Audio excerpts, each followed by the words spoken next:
Ladies and gentlemen, welcome in to the state of recruiting right here on College Football Nation. We are talking, as the show title suggests, college football recruiting day in, day out, week in, week out, as we count down towards the early National Signing Day right around the corner in December. I'm your host, John Garcia Jr. You can catch me right here, of course. You can catch me on the Locked On Podcast Network, as well as the main gig at Sports Illustrated, si.com/college for more countdown to signing day content. But I won't rant over there like I will rant over here.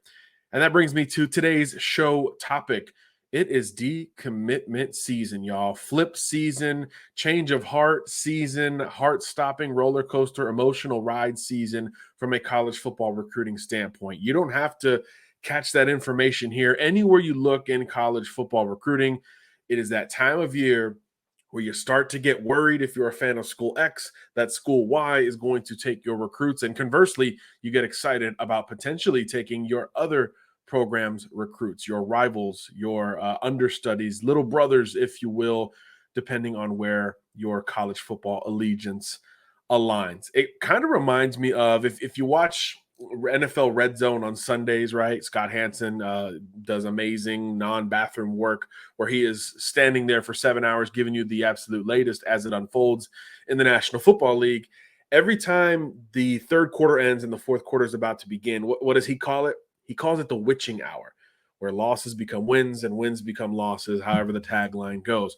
That is where we're at in college football recruiting. It is the witching hour. It is the time of year where longtime commits don't feel as strong as they used to, and new targets, even those committed to other schools, feel more appealing for some programs here in the class of 2023. And early on in November, we're recording this on November 9th, the morning of November 9th, as a hurricane bears down on my home state of Florida. Stay safe, everyone. Potential hurricane, not a hurricane just yet. As we look at November thus far, 9 days into the month, there's already been 9 decommitments from Power 5 recruits in this class of 2023. Some of them have made flips already, and some of them appear on the cusp of doing so. Yes, I'm looking at you, Texas Longhorns, having flipped Colton Vasek from Oklahoma and potentially on the verge of flipping Anthony Hill from Texas A&M. We'll dig into that just a little bit later. But first, I got to start at the game's most important position. If we're talking about November decommitments, the first one that came in really perked my ears up, and my ears have remained perked up thereafter because of the fallout. So on November 2nd, a bit of a surprise, just scanning Twitter as I usually do, because that's where the news ends up if it's not in my text message archive.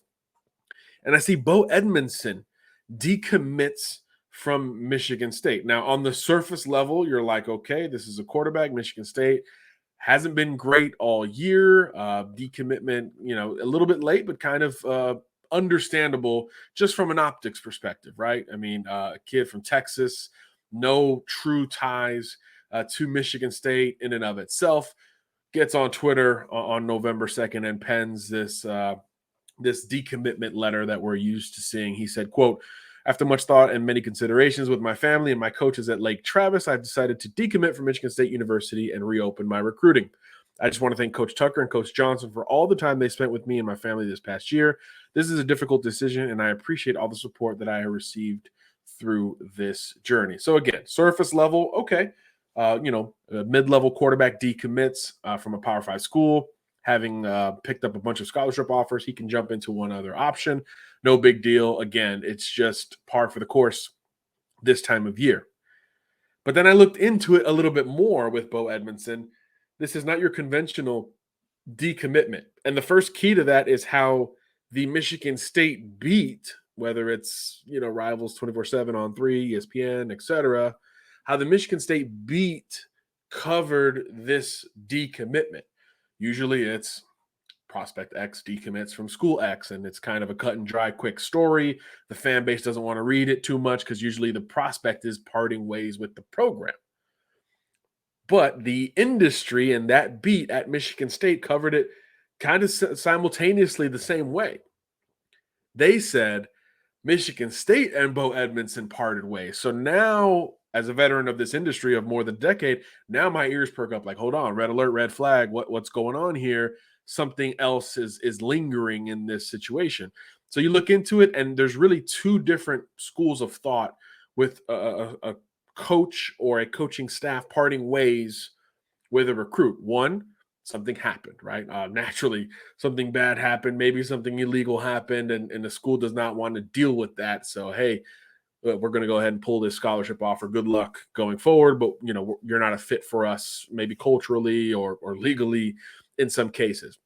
That wasn't what happened with Bo Edmondson, right? Nothing fishy from his person or his part, as far as we can tell, just a couple of days later. So the other school of thought when a school does this is something athletically. Hey, you haven't lived up to it maybe since your verbal commitment. You have regressed as a prospect, or we think we can over recruit you. And what that means is we think we can go grab a better prospect at your position. And that's the part where it's really tough, right? Optically looks bad for the program unless you do successfully land that better quarterback prospect or whoever he may be. And two, it's tough on the program because you want to run through the mill of the business of college football recruiting and always try to upgrade if whenever possible, right? It's a talent acquisition business, and it's 12 months a year on a rotating schedule of crazy roster management that every single college coach complains about.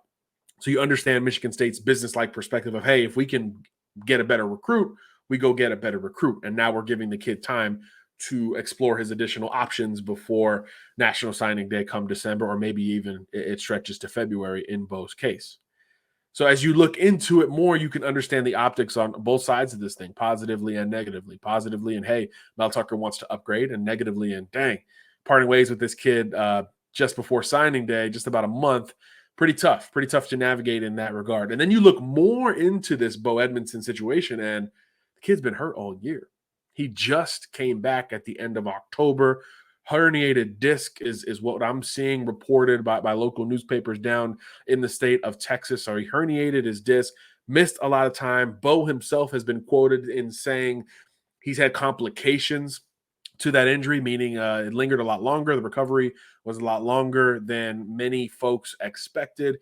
But he just finally got back at Lake Travis at the end of October. And then November 2nd, Michigan State parts ways with him. So tough timing there for Edmondson. But look, this kid's back. He's healthy, maybe not 100%, but he's healthy enough to make some production there at the quarterback position at Lake Travis after a huge junior season, right? The one that put him on the map and initially got Michigan State on board, where he scored 40 total touchdowns against, I believe, just 2 interceptions there at Lake Travis High School in Austin, which has produced a ton of big-time prospects at the quarterback position. In particular, he very much until this year looked like the next man up in that quarterback lineage, and then suffers the injury. We don't see him a lot in the offseason, in the camp and combine circuit, Elite 11, all that stuff. And then obviously a late start to his senior season there at Lake Travis. So tough timing for Bo Edmondson, and you understand where, again, optically, this does not look great for Michigan State. But there is silver lining on that side of the coin. And remember, it should be noted in all these cases here, college coaches cannot comment on prospective student athletes. So it's not like Mel Tucker can come out and say, hey, it wasn't this kind of situation with Bo. Let me clear the air. This is exactly how it went down. We didn't drop him in this way, shape, or form as it's being presented, right? So it's tough on college coaches as well. They can't come out and say that until the kid signs his national letter of intent. But again, on that first scenario we talked about, if you're going to drop a kid, you better go out recruit him. You better go get somebody better. And with who Michigan State has in mind, it would certainly be an optical upgrade. I think it would tangibly be an upgrade at the quarterback spot if you hit. But can Michigan State hit on this target? I'm not so sure. And if you're connecting some dots and you're thinking about geography and the top quarterbacks in the class of 2023, you know who the top target is for Michigan State. It was probably their top target all along.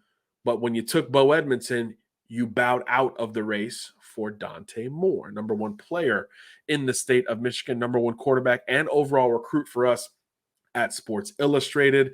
Early in his recruitment, there was a lot of Notre Dame buzz, but Michigan State, Michigan, Ohio State, Penn State, they were all in there, right? It was very much a Midwestern feel for Dante Moore in terms of where he would end up. 4-year starter at Detroit King High School, has him in the playoffs right now, coming off of a huge game as a passer and a runner, by the way. 3 rushing touchdowns, over 70 yards on the ground for a kid who's not really known as a mobile, dual threat, run first type quarterback. So some balance and modern ability there, which reinforces our standing of having more as the top quarterback in this class of quarterbacks. It's known as the year of the QB. He's the best one in our opinion as of at this time.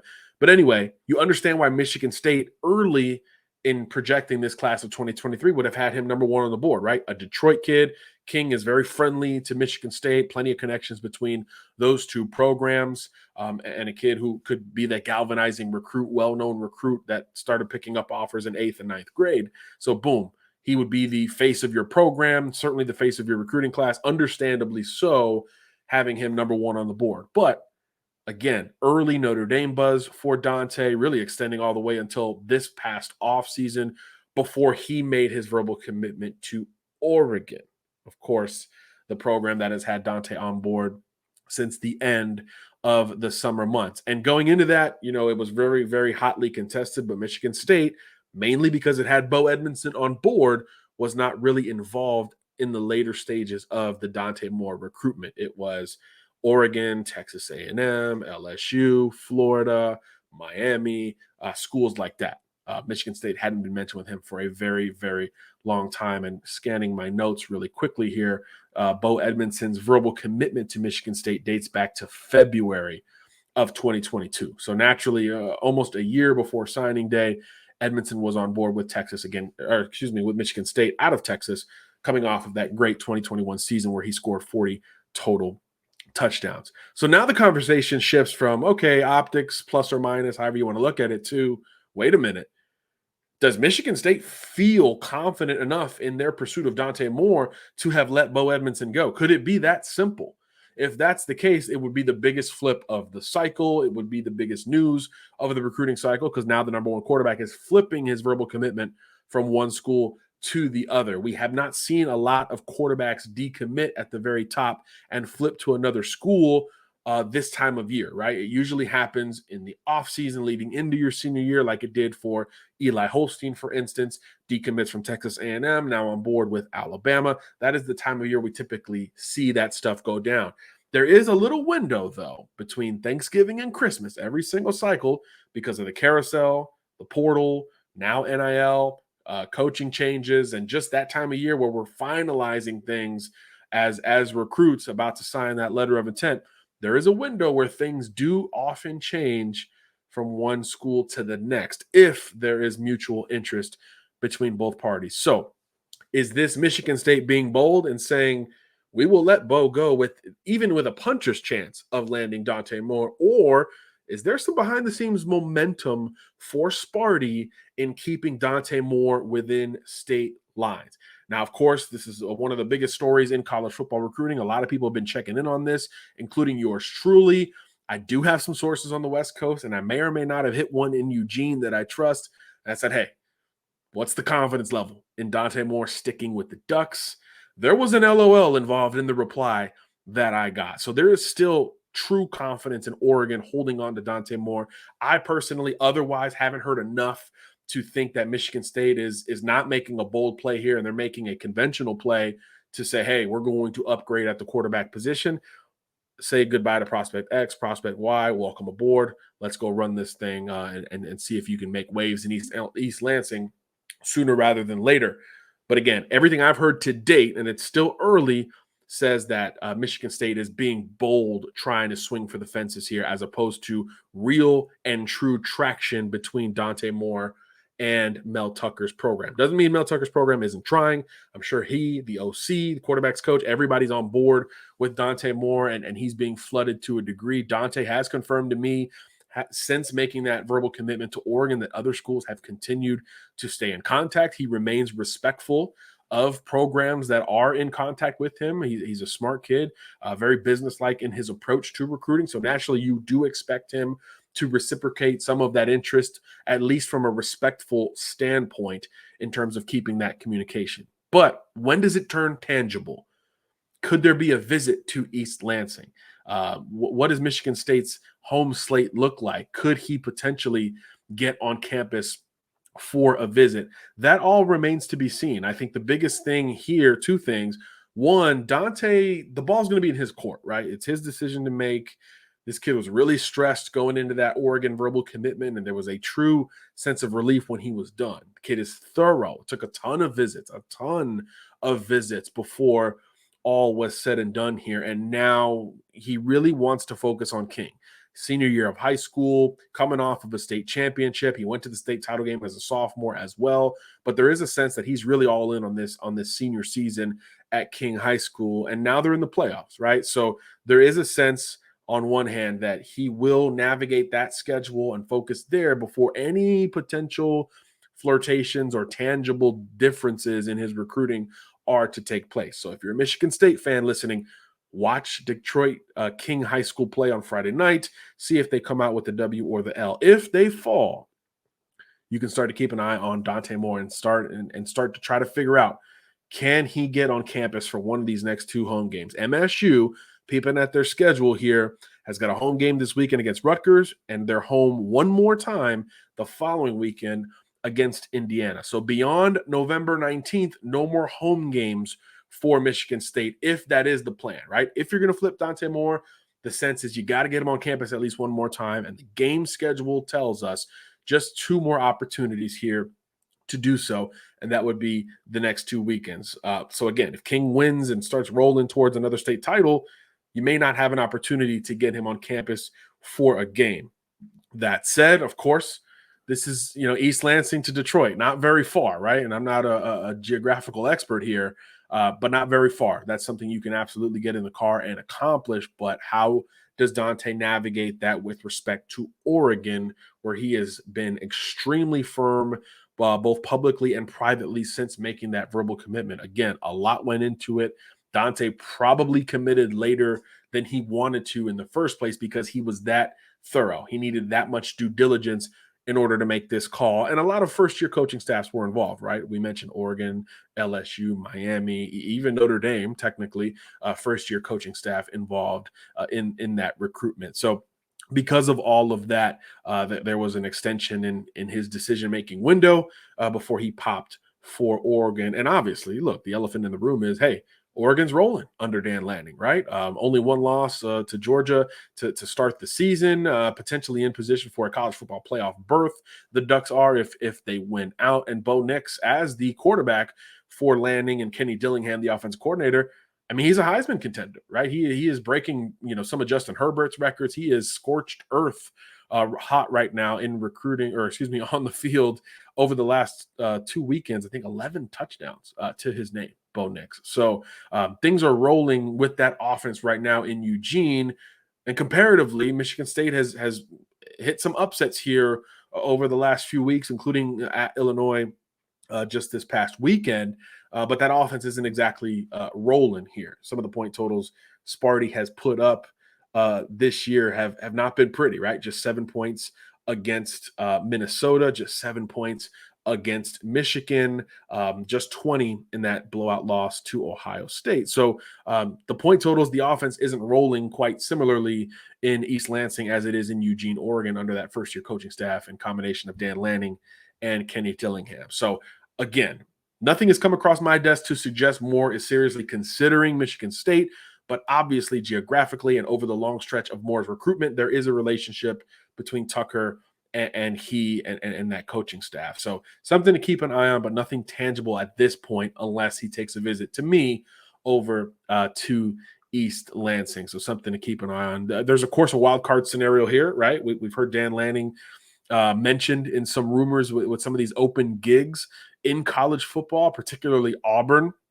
Should something like that happen, obviously all bets are off, right? That's a true wild card scenario if your head coach or even your offensive coordinator, Kenny Dillingham, who's calling obviously a great year for Oregon, if he moves on, maybe gets a head coaching gig elsewhere. I know Arizona State has some ties to him. He's from the state of Arizona. That would be a gig that would potentially work for both parties. Something like that pops off, then all of a sudden, obviously, Dante Moore becomes that much more potentially fluid in his own recruiting scenario. But kind of a touchy situation, right? How do you navigate that process from Michigan State's perspective of dropping a Bo Edmondson and trying to go get a Dante Moore? If you get him, all bets are off. Totally makes sense. We get it. You upgrade it, right? I think even Bo would understand that. But if you don't, and you take another quarterback, or maybe you go the transfer portal route, and Bo Edmondson is left without that scholarship, especially coming off of an injury, optically doesn't look the best for Mel Tucker and company. But luckily for all of us, we're going to get those answers here in just about 5 weeks when the early signing period kicks off. Okay, understandably, we spent a lot more time on the Bo Edmondson Dante Moore deal than I expected to spend on this here podcast. So we're going to go with a little bit more up tempo in our approach here to reflect the modern game.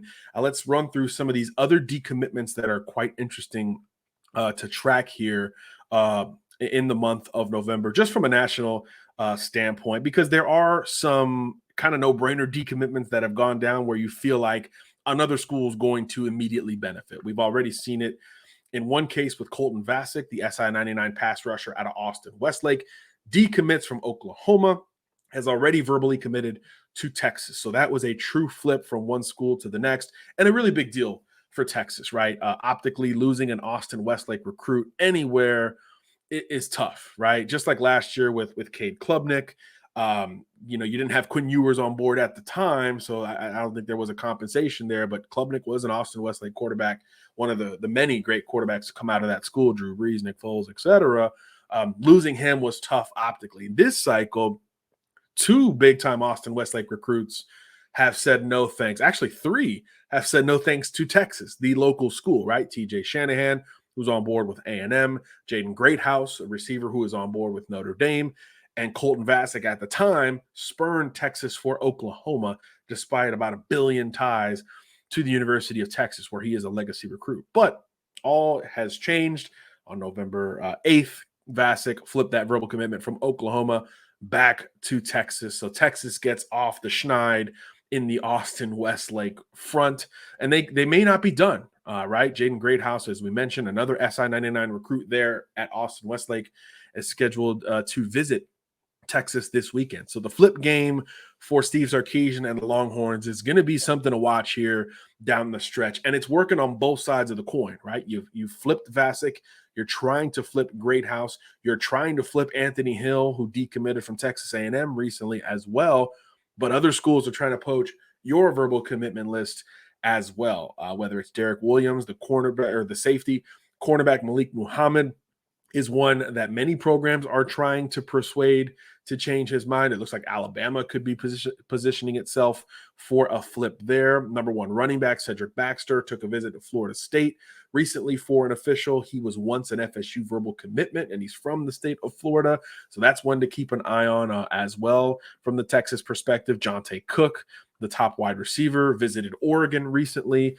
That could be one to watch as well. So Texas, going down the stretch, even beyond the flip of Vasek, is going to be involved in the flip game one way or the other, and potentially both ways, right? You flip someone and then you get flipped thereafter. So Texas is going to be fun to watch here down the stretch. Another committed recruit set to visit UT this weekend, Jacoby Lane, big wide receiver from Arizona, blew up this offseason and has since committed to USC. Texas is a school, especially with Arch Manning on board, that long wide receiver is keeping close tabs on. So keep an eye on Jacoby Lane visiting the 40 acres this weekend. Again, Texas not immune to the flip game. Look, they lost a commitment in November as well, right? So they flipped Vasek, but they lost Jamal Johnson just the day prior on November 7th.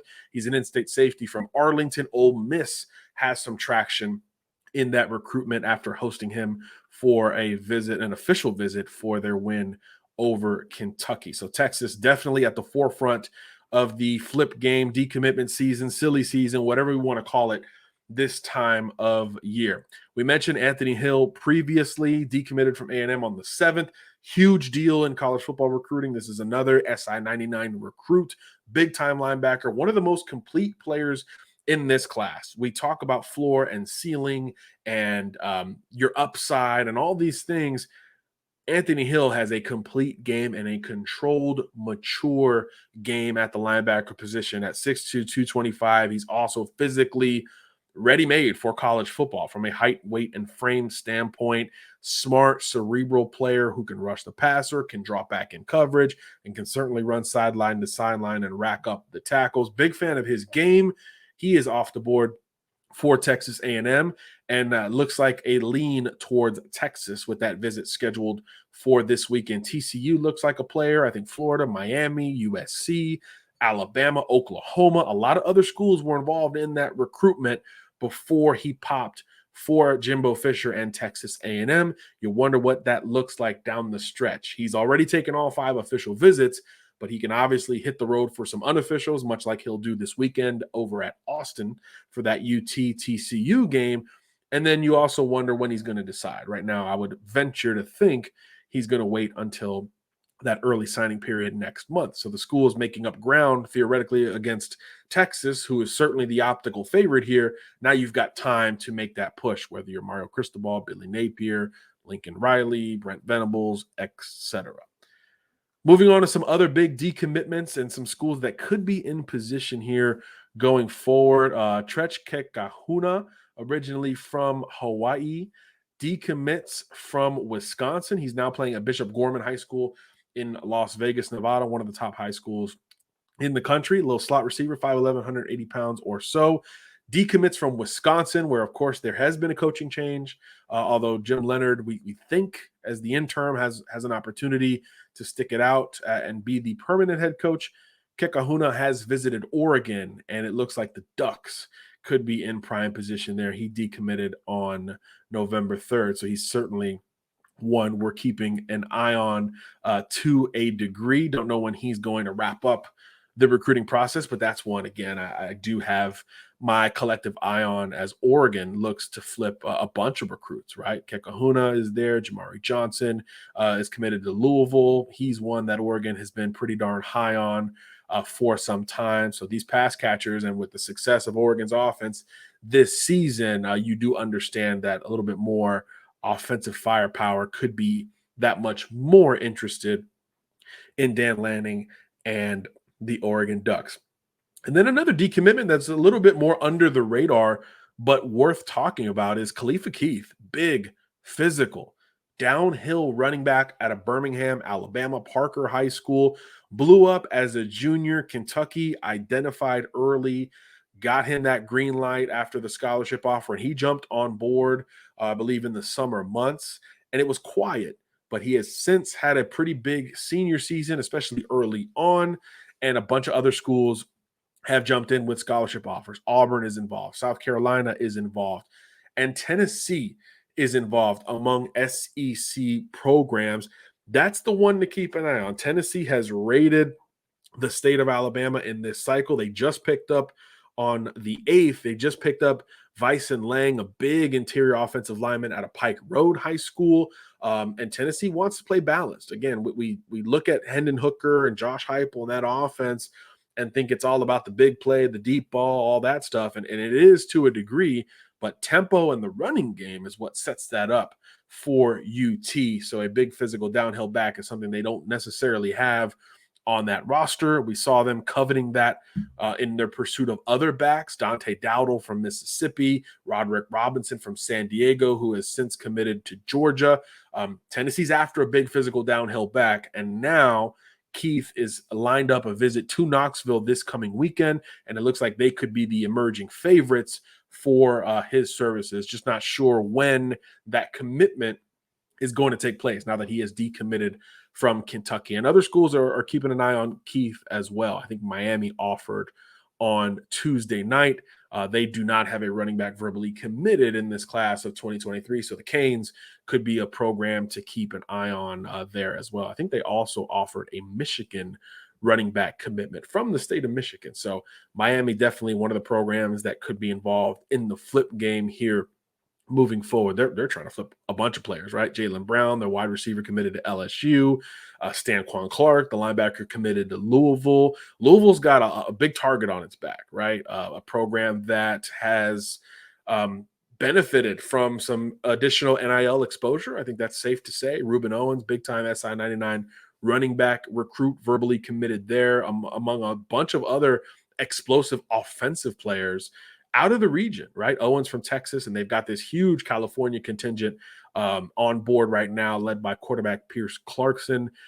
Louisville has splashed in recruiting, and a lot of other programs are now trying to combat that. And a bunch of Louisville commits are on flip watch. I think Dante Moore is probably the most likely. Georgia and Texas both heavily involved there. He'll be at Texas this weekend as well. We mentioned a couple other Louisville players that could be up for grabs. Stanquan Clark, the linebacker from South Florida, included there to a degree. So Miami, like Texas, going to be involved in this flip game, potentially both ways here. So Miami commits are extremely coveted by a bunch of programs as well, including their quarterbacks, Jaden Rashada and Emory Williams, one of the few schools with multiple verbal commitments at the quarterback position. Both Elite 11 finalists are Rashada and Williams, each of them plenty of interest here going forward. Florida, Auburn, Mississippi State, Texas A&M have overlapped for both of these guys at different points in the process. And there's a lot of curiosity with these open gigs, right? If Auburn, for instance, fills its role, its open job with a great offensive mind or a reputable offensive mind, Emory Williams could be a true target of the Tigers because he's in the panhandle of Florida. So in one sense, closer to Auburn, Alabama than you are to Coral Gables in the Miami area. So flip season is here. We can go on and on here. Kamari Moulton flipped from Florida Atlantic to Iowa, big downhill running back, or I should say versatile downhill running back out of Cardinal Gibbons High School in Florida. There's a lot of decommitments going down and not as many verbal commitments going down because we're also at that time, ladies and gentlemen, where we're close to early signing day, right? So there is a sense of if I'm going to commit, great, let's do it privately or on the low and then just sign. And maybe there's some more fanfare and a little bit more buzz and hype around that. So these visits are ultra critical here down the stretch. We've already talked about some of the biggest visitors coming this weekend. We'll have another podcast detailing that later this week. Huge visit weekend across college football as we get closer to crunch time, official, unofficial visits, all of that stuff will be factored in because there's some huge games, right? TCU, Texas obviously speaks for itself. That will be a monster visitor list that we hopefully will dig into here over the next couple of days. But we just wanted to play a little bit of catch up, right? Last week, we came out with our November update to the rankings, the top 25 classes right now at Sports Illustrated. We wanted to look at that. So now the next step in that is who's still available. And that group of guys is changing literally by the day. So the flip game going to be a big part. The decommitment game going to play a big part in how the final pieces of this 2023 puzzle are to be placed. So it will be fun down the stretch. Countdown to National Signing Day. If I had some a couple extra dollars, I'd have a clock rolling up here with that countdown towards the early signing period in December. But you guys can handle it, right? You guys are well seasoned in this recruiting game. So you know it is truly crunch time. When the weather turns and the holidays approach, crunch time arrives along with it in recruiting. And we hope to be your one-stop shop destination for all the biggest news in college football recruiting as it goes down. Check me out on Twitter, John Garcia_JR, of course, at SI.com. And most consistently right here on College Football Nation for your state of recruiting.